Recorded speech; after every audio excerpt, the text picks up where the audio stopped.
1973년과 1975년에 라헬이 캐나다 어느 산에서 우주인들과 만나죠.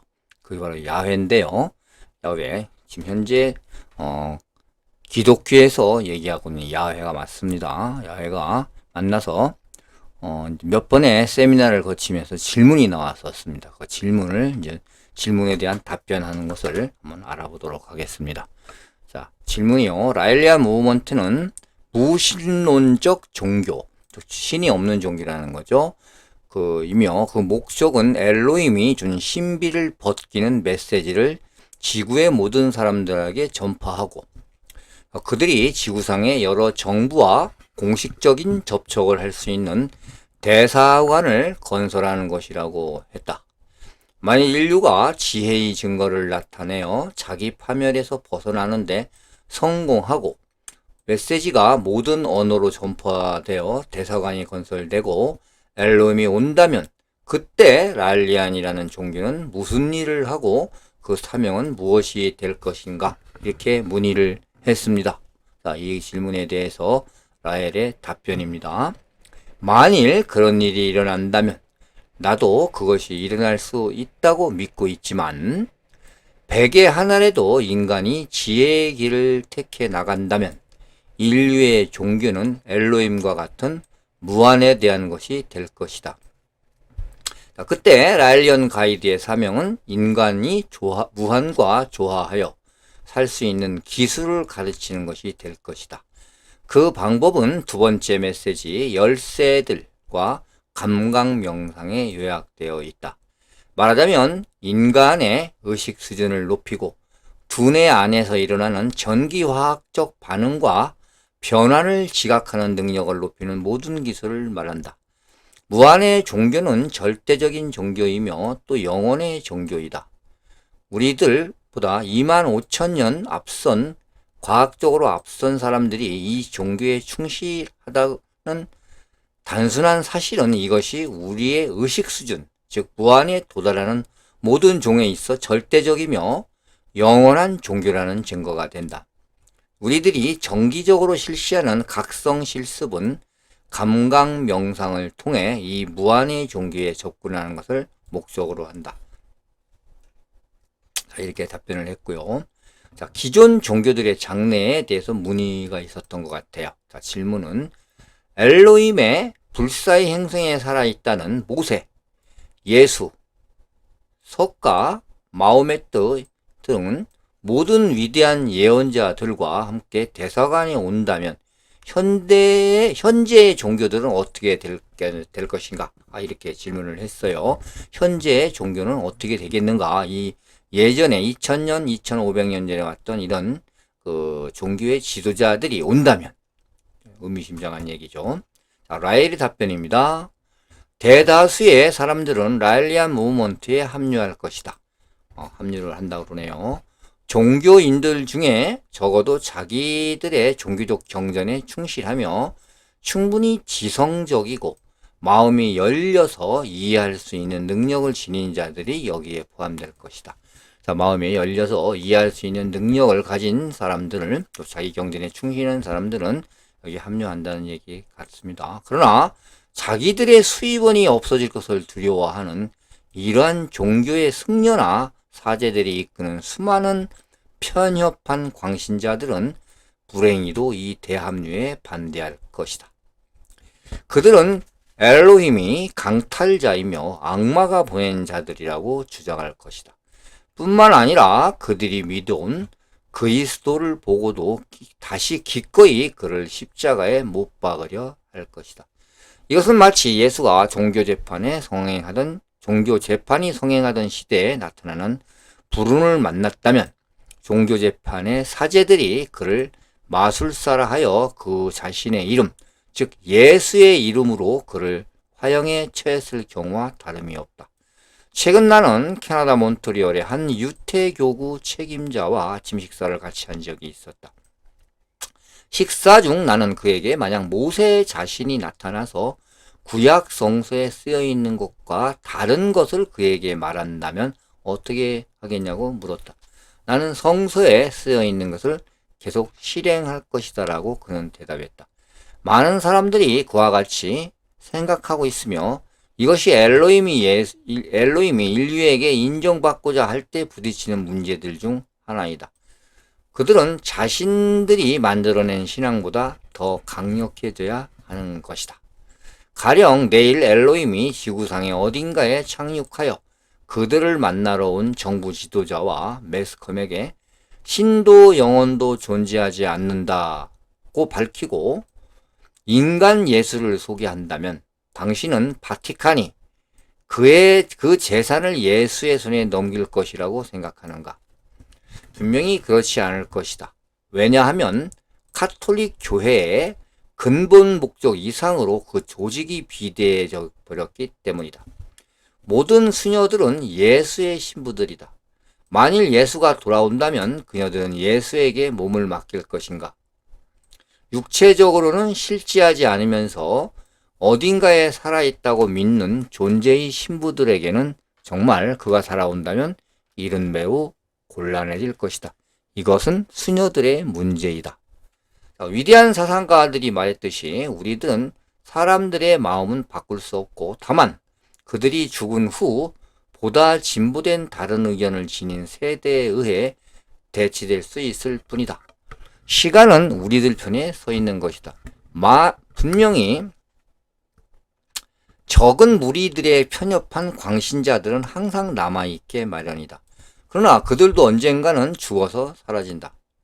기독교 이전의 종교적 광신자들이 초기 기독교인들을 박해했음에도 불구하고 그들의 신앙이 결코 완전히 소멸되지 않은 것과 같다.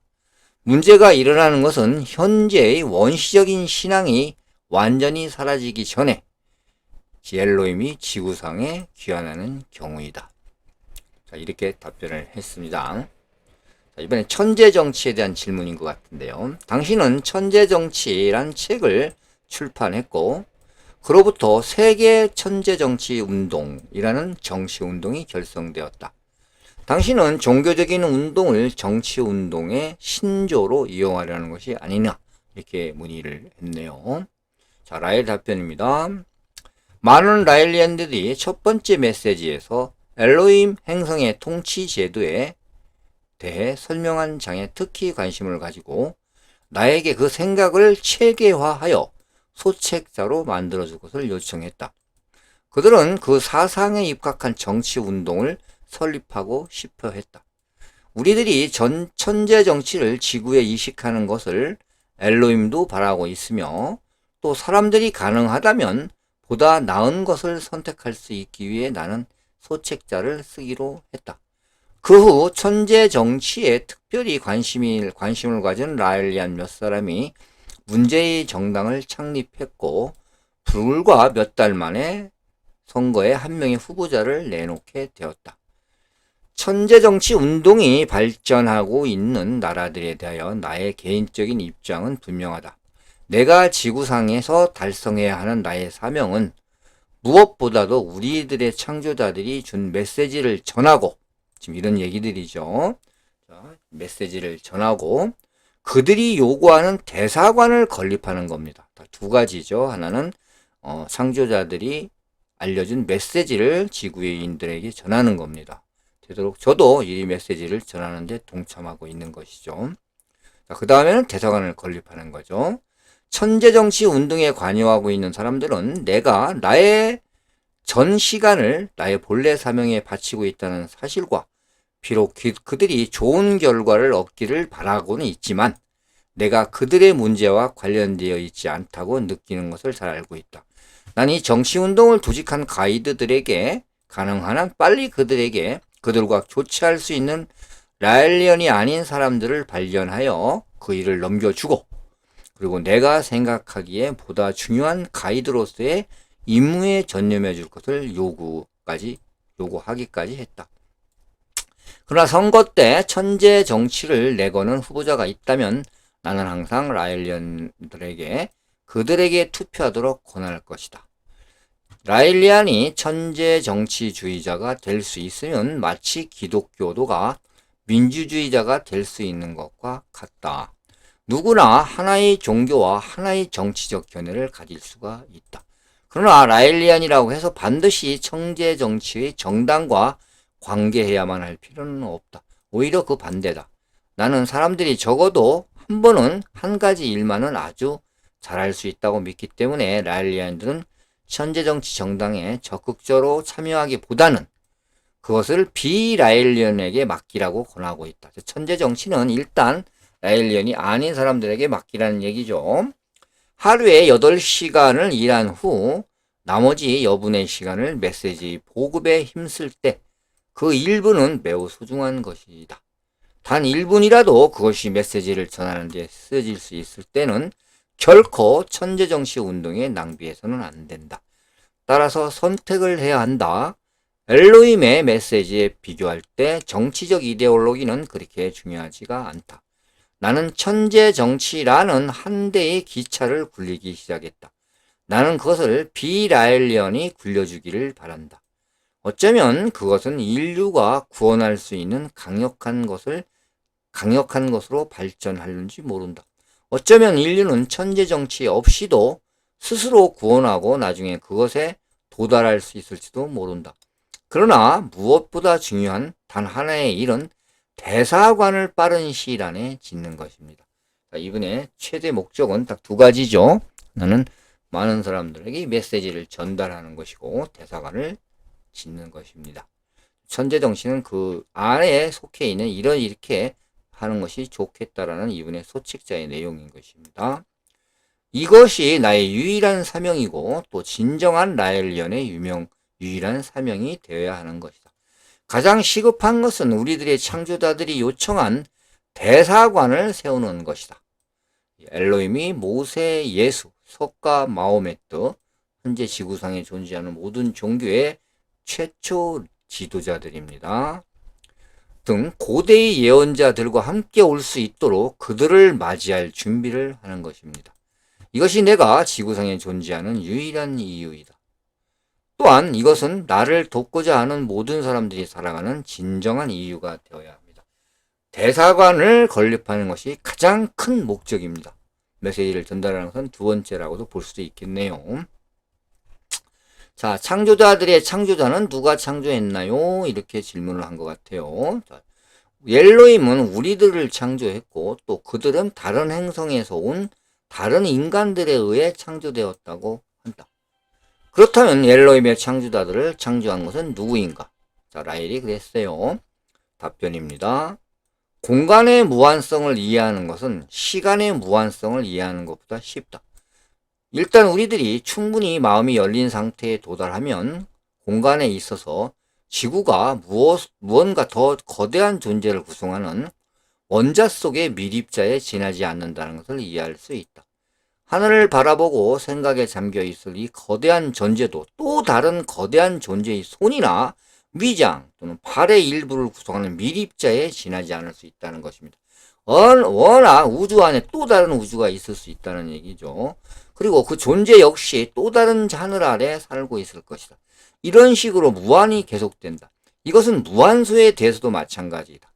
우리 손의 원자 속의 미립자에는 그 미립자들을 행성이나 항성으로 생각하는 지적 생명체가 살고 있고 그들의 손바닥 속의 미립자 속에 또 다른 생명체가 이 미립자를 항성이나 행성으로 여기는 것이죠. 자, 이렇게 무한히 계속됩니다. 인간에게 있어서 시간의 무한성을 이해하는 것은 어렵다. 왜냐하면 인간은 어느 날 태어나서 어느 일정 시간을 살다가 죽기 때문이다.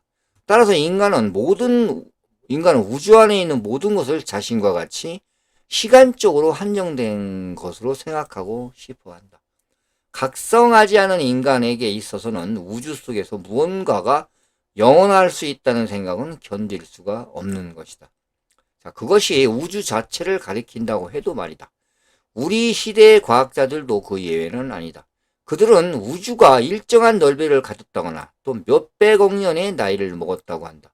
공간이건 시간이건 우리들이 측량할 수 있는 것은 이 우주에서 우리들이 포착할 수 있는 부분에 지나지 않는다.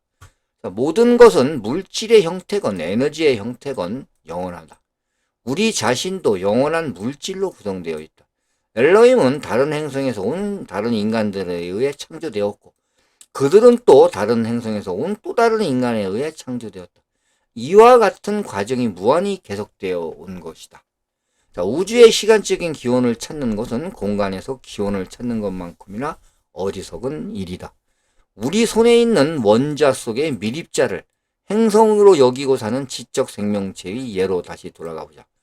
공간에 대해서 예를 들어서 오른손 검지의 첫째 관절 골수에 위치한 극미의 행성에 사는 과학자들은 처음에는 육안으로 본 다른 밀입자인 별들이 그들의 세계, 즉 자신들이 살고 있는 또 하나의 밀입자인 행성을 중심으로 돌고 있다고 주장할 것이다. 왜냐하면 그들에게 있어서 자기들의 행성이 우주의 중심이라는 것이 명백하기 때문이다. 그러나 과학이 진보한 어느 날 어떤 천재가 태양이 그들의 행성을 중심으로 도는 것이 아니며 또 하늘의 별들이 그들이 작은 도시 세계를 도는 것이 아니라 자기들의 행성이 움직이지 않는 하늘 속에서 자전하면서 태양의 주위를 공전하고 있음을 증명한다. 그 과학자는 아마도 그 밀입자 행성의 마녀 사냥의 종교재판에서 이단적인 학설로 화형에 처해질지도 모른다. 지구도 그랬으니까요. 그러나 마침내 보다 정교한 관측기구의 발명으로 그가 옳았다는 것을 증명한 날이 올 것이다. 그리고 그 시대의 박식한 과학자들은 우주를 측량하여 우주의 크기를 줄잡아 하늘의 이쪽 끝별에서 저쪽 끝별까지 사이라고 말할 것이다. 그들의 측량은 그들이 위치하게 된 우리 손가락의 몇 백억 분의 1에 지나지 않을 것이다. 그들에게 그 이상을 보는 것은 불가능하므로 우주가 그들이 볼 수 없는 부분에서 끝난다고 주장하는 것이다. 관측 기술이 더욱 발달하게 되면 그때는 더 많은 새로운 성운들이 발견될 것이다. 그렇다고 하여도 그것은 우주가 예상한 것보다 조금 더 크다는 것으로 나타나는 것에 지나지 않는다. 그것은 항상 수천만 킬로미터 또는 몇 광년씩 이 전보다 조금 더 커졌거나 때로는 10배 또는 100배 정도로 더 커진 것으로 여전히 측량 범위 안에 있는 것이다. 지구상의 우리들의 진보는 바로 이 단계에 있다. 그러나 우리들의 손가락에 있는 행성으로 돌아가 보자. 과학은 항상 진보하기 마련이어서 우리들의 관절골수의 주민들은 더 이상 이제 더 대담한 우주 탐험에 나설 준비를 한다. 그들은 마침내 그들의 행성이 원자의 소립자에 지나지 않는 관절뼈라는 새로운 영역에 도달한다. 이렇게 그들은 우주가 그만큼 더 확대된 크기라고 단언하게 된다. 그 증거들로 그들에게는 그 이상이 관측되지 않기 때문이다. 그러나 얼마 후에 그들은 뼈와 근육이 만나는 광대한 경계를 지나는 데 성공하여 그들의 우주는 다시 새로운 차원을 획득한다. 그들은 우주선을 개량하여 마침내 우리들의 손가락을 덮고 있는 피부 조직에 도달한다. 그들은 우리들의 자로 1.5m에 지나지 않는 그들의 우주 끝에 도달했으며 이것은 그들에게 헤아릴 수 없는 광년의 거리가 되는 것이다. 그들은 계속해서 우리들의 신체의 일부분을 우주 탐험으로 지켜나갈 것이다. 그들은 별들이 상상을 초월하는 속도로 움직이고 있는 어떤 흐름을 따라가며 이 거대한 통로를 지도로 만들어 자기들의 행성으로부터 자유롭게 왕래할 수 있게 된다. 그들은 우리들의 혈관 속을 여행하고 있다는 사실을 알지 못한다. 그들의 우주는 측량되고 한계가 정해져 특정한 높이와 넓이와 깊이를 갖게 된다. 그들이 단위로 셀 수 없는 광년이나 큰 우주는 우리들에게는 1m 75cm인 것이다. 그들은 우리들의 다리가 그들로서는 상상할 수조차 없는 무수한 성운으로 구성된 지구 위에 서 있음을 알지 못한다. 그들의 좁은 마음은 항상 모든 곳의 경계를 정하려 하지만 우주는 언제나 상상을 초월하여 포착할 수 없는 것이 되는 것이다. 지구에 포함된 원자의 양은 우리들의 신체에 포함된 원자의 양과는 비교조차 할 수 없는 것이다.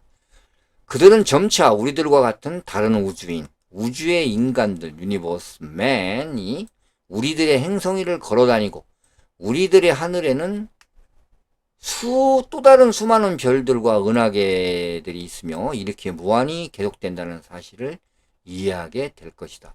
과학자들이 그들의 행성 내부에서 관찰할 수 있었던 우리들의 손가락 뼈의 몇 조분의 1mm에 상당하는 범위에서 그들의 우주를 측량했던 시대에는 우주와 일체가 되는 의식의 최고 수준에 도달한 몇몇 현자들만이 이 모든 사실을 제자들에게 가르칠 수 있었을 것이다. 시간의 무한성에 대한 개념도 똑같다. 이 작은 세계의 과학자들은 그들의 행성이 그 원자의 미립자에 지나지 않는 분자의 연령을 측량함으로써 그들의 우주의 연령을 알 수 있게 된다. 그리고 우주는 일정한 나이가 정해진다. 그 후 그들은 완전한 우주라고 생각했던, 그러나 여전히 일부분에 지나지 않는 분자로 구성된 세포의 연령이 훨씬 더 오래되었음을 발견할 것이다. 다음에는 이 세포가 그 일부에 지나지 않는 다리의 연령이 더 오래되었고, 이 다리가 속해 있는 신체의 연령이 그보다 더 오래되었음을 알게 된다. 이런 식으로 무한은 계속되는 것이다. 자, 들어줘서 감사합니다.